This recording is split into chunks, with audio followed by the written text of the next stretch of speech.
Hello student, आज हम देखेंगे कुछ और क्वेश्चन जो यूपीएससी सीसेट 2013 में पूछे गए थे। Question number 23, Geeta is older than her cousin Meena. ठीक है, Meena brother Bipin is older than Geeta. Okay, when Meena and Bipin visit Geeta they like to play chess, Meena wins the game more often than Geeta. ठीक है, तो इसमें क्या पूछा गया हमसे कि based on the above information four conclusion as given below have been made, which one of these logically follow from the information given above. ठीक है, देखते हैं। तो इसमें हम एक बार स्टेटमेंट दिए अनुसार देखते हैं। Geeta is older than her cousin Meena, Geeta Meena से बड़ी है। Okay, Meena brother Bipin is older than Geeta, Meena का भाई बिपिन गीता से बड़ा है। ओके, ठीक है। अब हम पहले ऑप्शंस को देख लेते हैं कि ऑप्शंस में क्या क्या दिया गया, उस अनुसार फिर और स्टेटमेंट को देख के और आगे देखते हैं क्या क्या करना हमें। ठीक है, ऑप्शन में क्या दिया गया है? ऑप्शन है while playing chess with Geeta and Meena Bipin often loses. ठीक है, ये हम शॉर्टी से नहीं कह सकते क्योंकि इसमें ऐसा कुछ दिया ही नहीं गया स्टेटमेंट में। सेकेंड ऑप्शन देखते हैं B, Geeta is the oldest among the three. नहीं, बिपिन सबसे बड़ा है। ओके, तो ये भी हमारा ऑप्शन ठीक नहीं हुआ।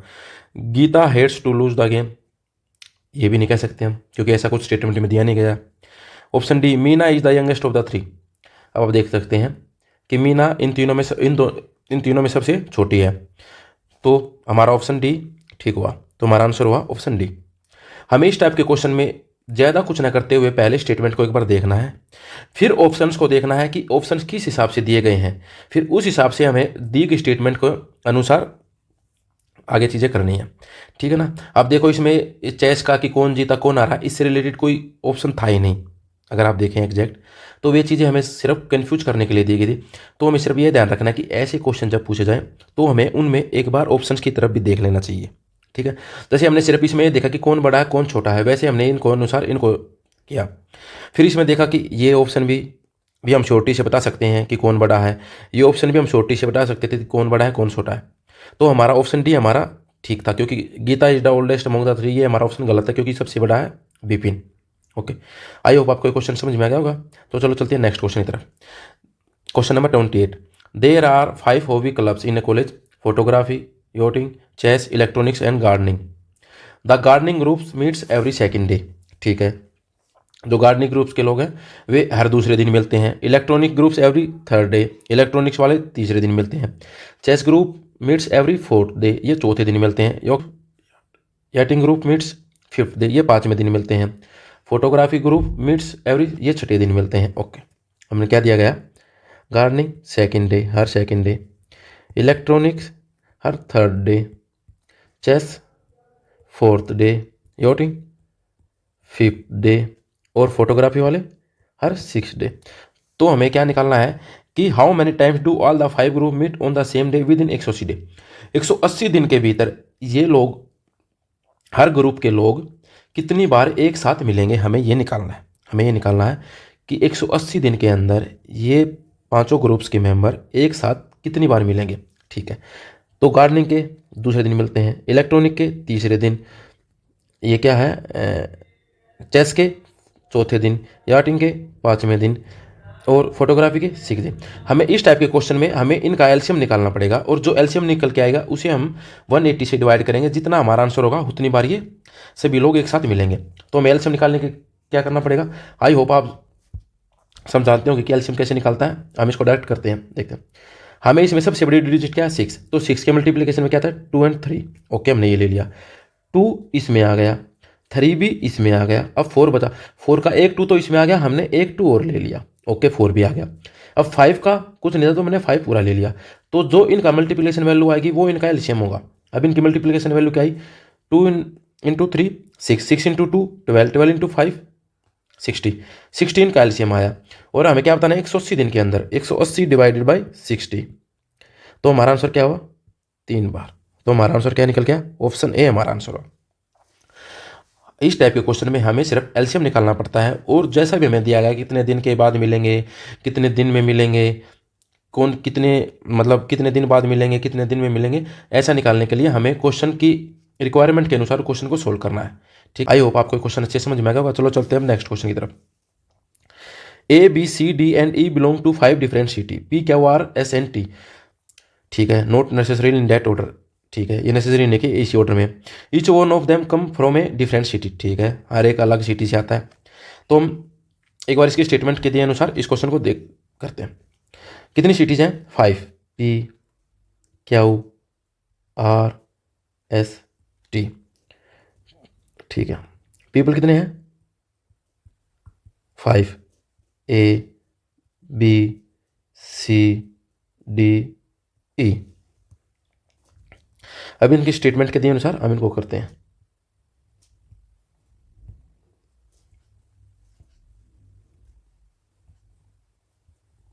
Okay, B and C do not belong to Q. B and C Q से बिलोंग नहीं करते, तो B के आगे क्याउ के हमने कट कर दिया, C के सामने भी हमने क्याउ को कट कर दिया। Okay, B and D do not belong to P and R।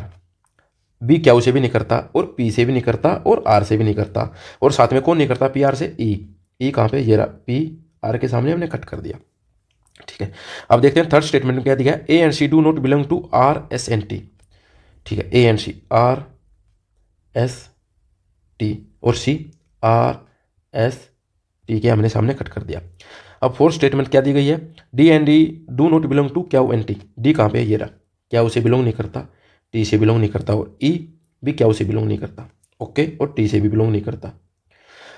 अब जिनमें एक एक ऑप्शन बचा है टिक करने को, तो श्योरिटी है कि वो वहीं से बिलोंग करते हैं। और ये किस किस में बचा है? एक तो बचा है ये, एक सेकेंड, एक तो बचा है ये सी में, सी बिलोंग करता है पी से। ओके, ठीक है, और एक बचा है ये ई में, ई बिलोंग करता है एस से। तो क्या निकल के आया कि सी बिलोंग करता है पी से और ई बिलोंग करता है एस से। ठीक है, आई होप आपको यहाँ तक ये क्वेश्चन अच्छे समझ में आ गया। अब देखिए ए में, ए आर से बिलोंग नहीं करता, एस से बिलोंग नहीं करता, टी से बिलोंग नहीं करता, और आपने देखा कि सी पी से बिलोंग करता है, तो मतलब ए पी से भी बिलोंग नहीं करेगा क्योंकि सी पी से बिलोंग करता है। और कह दिया गया कि हर एक आदमी अलग सिटी से बिलोंग करता है। जब सी पी से बिलोंग नहीं करता तो ऑब्वियस सी बात है ए पी से बिलोंग नहीं करेगा। तो ए किससे बिलोंग करेगा? क्या उसे। ठीक है, तो ये निकल गया, एक कहाँ से बिलोंग करता है? क्या उसे। ठीक है, आई होप आपको भी यहाँ तक प्रॉपर समझ में आ गया होगा। अब चलते हैं नेक्स्ट। अब आपने देखा बी, बी कहाँ से बिलोंग नहीं करता? पी से, क्या उसे एंड आर से। और आपने देखा कि एस से कौन बिलोंग करता है? एस से बिलोंग करता है ई। तो अगर एस से ई बिलोंग करता है तो बी एस से बिलोंग नहीं करेगा क्योंकि एस से बिलोंग करेगा ई। ठीक है, तो बी कहाँ से बिलोंग करेगा? बी बिलोंग करेगा टी से। तो हमने बी किया, कहाँ से बिलोंग करेगा? टी से। आई होप आपको ये भी बात बिल्कुल अच्छे समझ में आ गई होगी। ठीक है, अब डी एस से बिलोंग नहीं करेगा क्योंकि ई बिलोंग करता है। डी पी से बिलोंग नहीं करेगा क्योंकि सी से करता है। तो बचा कौन? आर। डी कहाँ से बिलोंग करेगा? आर से। तो डी कहाँ से बिलोंग करता है? आर से। अब आपने देखा कि पी से बिलोंग करता है सी, एस से बिलोंग करता है ई, क्या से बिलोंग करता है ए, टी से बिलोंग करता है बी, आर से बिलोंग करता है डी। आई होप आपको टेबल अच्छे समझ में आएगा कि हमने कितनी आसानी से जैसा इसमें दिया गया था उस अनुसार इस टेबल को सोल्व कर लिया। अब हम इनके क्वेश्चन को देखते हैं। फर्स्ट क्वेश्चन में क्या पूछा गया? विच one of the following statement is not correct. हमें ये ध्यान देखना, जल्दबाजी में ये नहीं करना कि कौन सी करेक्ट, इसमें पूछा गया कौन सी ठीक नहीं है। तो सी पी से बिलोंग करता है, ये ठीक है। डी आर से बिलोंग करता है, आपने देखा ये भी ठीक है। ए क्या से बिलोंग करता है? ये रहा, ये भी ठीक है।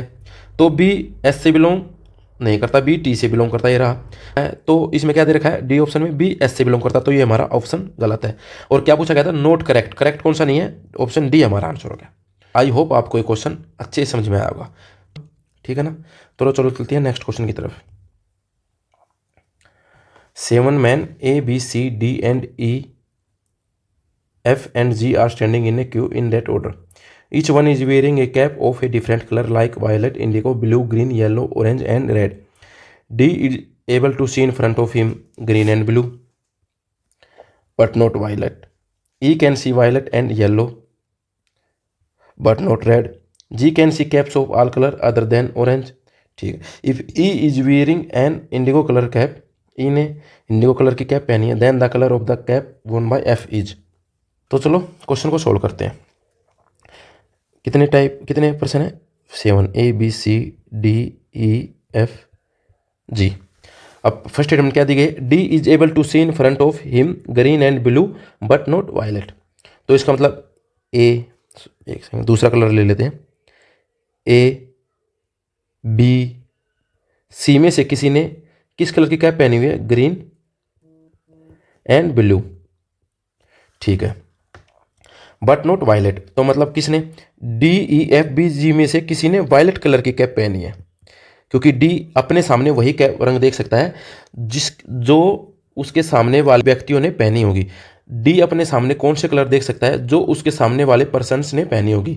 तो डी अपने सामने क्या देख सकता है, green and blue but violet, violet नहीं देख पा रहा। तो मतलब या तो उसने या उसके पीछे वाले व्यक्तियों ने वायलेट कलर की कैप पहनी है, ठीक है। अब देखते हैं second statement, E can see violet and yellow but not red.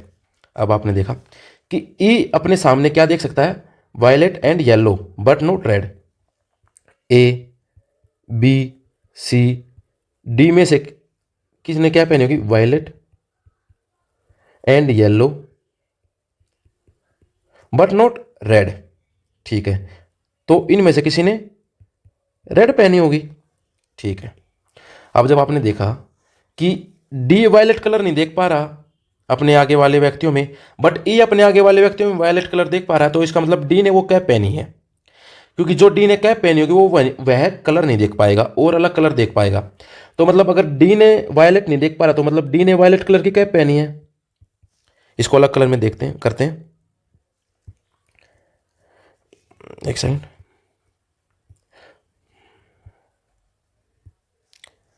तो मतलब डी ने वायलेट कलर की कैप पहनी है। आई होप आपको ये बात समझ में आ गई होगी। अब डी ने वायलेट कलर की कैप पहनी है, तो ए बी सी ने से किसी ने ग्रीन की, किसी ने ब्लू की, किसी ने येलो कलर की कैप पहनी होगी।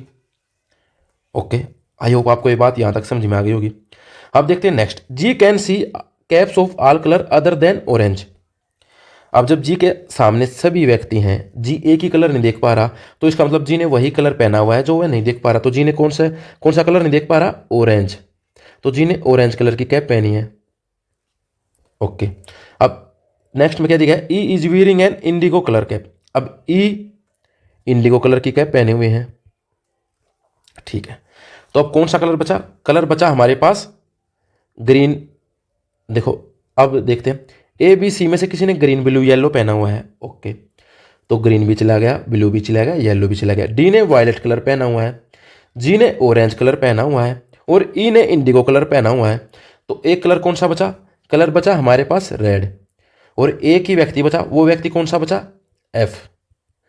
तो इसका मतलब एफ ने रेड कलर की कैप पहनी हुई है, ठीक है। ये क्वेश्चन थोड़ा पजलिंग क्वेश्चन था। आई होप आपको ये क्वेश्चन समझ में आ गया होगा। अगर आपको नहीं समझ में आया तो प्लीज़ एक दो बार और इस वीडियो को देखना, आपको ये क्वेश्चन बहुत ही अच्छे समझ में आ जाएगा। इसमें क्या दिया गया था कि डी ग्रीन एंड ब्लू देख पा रहा है बट वायलेट नहीं देख पा रहा है, तो हमने green and blue A B के सी के सामने ग्रीन एंड ब्लू देख कर दिया हमने कि इनमें से किसी ने ग्रीन एंड ब्लू पहना हुआ है बट वायलेट नहीं पहना हुआ, ठीक है।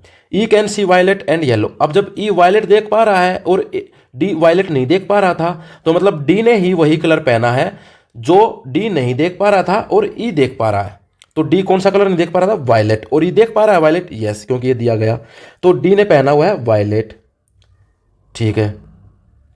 ओके, एंड और कौन सा कलर देख पा रहा था, ई येलो।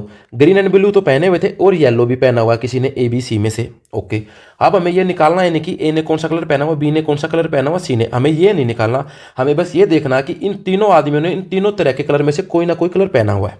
ओके, ठीक है। अब ई कौन सा कलर नहीं देख पा रहा था, रेड, ये दिया हुआ। अब जब ई रेड नहीं देख पा रहा था तो ई एफ जी में से किसी ने रेड पहना होगा, ठीक है। अब चलते हैं आगे, G can see caps of all colour other than orange. G last में है तो जी एक ही कलर नहीं देख पाएगा, जी सारे कलर देख पा रहा है, एक कौन सा नहीं देख पा रहा, ऑरेंज, जैसा इसमें दिया गया। तो हमने देख लिया था कि जी ऑरेंज नहीं देख पा रहा, जी, ठीक है। तो जी ने ऑरेंज कलर पहना हुआ है। अब चलते हैं नेक्स्ट स्टेटमेंट की तरफ, E is wearing an indigo colour cap. जब ई इंडिगो कलर पहन पा रहा है और जी ऑरेंज कलर पहन पा रहा है और ई एफ जी में से एक ने रेड कलर भी पहना है, तो बचा एफ, एफ ने वो रेड कलर पहना हुआ है। तो हमारा आंसर क्या हुआ, सी, रेड। हमसे क्या पूछा गया था, सी ने, एफ ने कौन से कलर की कैप पहनी हुई है, वो रेड कलर की पहनी हुई है। आई होप आपको ये समझ में आ गया होगा, ठीक है। चलो चलते हैं नेक्स्ट क्वेश्चन की तरफ। There are some balls of red, green and yellow colour lying on a table. There are as many red ball as there are yellow balls. जितनी रेड बॉल्स हैं उतनी येलो बॉल्स हैं। There are twice as many yellow balls as there are green ones. जितनी green colour की ball हैं उससे double yellow colour की ball है। ठीक है, तो हमें रेड बॉल निकालनी है कि रेड बॉल कितनी है। हमने देखा कि red green and yellow colour की बॉल है, red green and yellow colour की बॉल है। रेड बॉल कितनी है, जितनी येलो बॉल से, ये दिया हुआ। Okay, there are twice as many yellow balls as there, जो येलो बॉल कितनी है, या अलग लिखते हैं, येलो बॉल कितनी है, डबल है ग्रीन बॉल की, तो 2G हमने कर लिया। अब जब y 2G के बराबर है तो r भी 2G के बराबर होगा। ठीक है, क्योंकि r और y सेम है। अगर जब y 2G के बराबर है तो r भी 2G के बराबर होगा। ठीक है, तो मैं क्या बताना है, रेड बॉल कितनी है, तो इज इक्वल, ऑप्शन में क्या देगा, is equal to the sum of yellow and green ball. नहीं, क्योंकि अकेले येलो बॉल के बराबर रेड बॉल है, तो ये हमारा ऑप्शन गलत हो गया। Is double the number of green ball, ठीक है, ये हमारा ऑप्शन ठीक हो गया, क्योंकि y जब डबल है ग्रीन बॉल के तो रेड भी डबल होंगे ग्रीन बॉल के, क्योंकि y और रेड इक्वल नंबर है। तो हमारा आंसर हुआ ऑप्शन बी। ठीक है, आई होप आपको ये सारे क्वेश्चन अच्छे समझ में आ गए होंगे। अगर आपको इन क्वेश्चन में हल्की सी भी दिक्कत आई तो प्लीज़ दोबारा इस वीडियो को देखना। ठीक है ना, तो चलो चलते हैं नेक्स्ट वीडियो में कुछ नए क्वेश्चन के साथ। तो चलो मिलते हैं नेक्स्ट वीडियो में कुछ नए क्वेश्चन के साथ। ओके।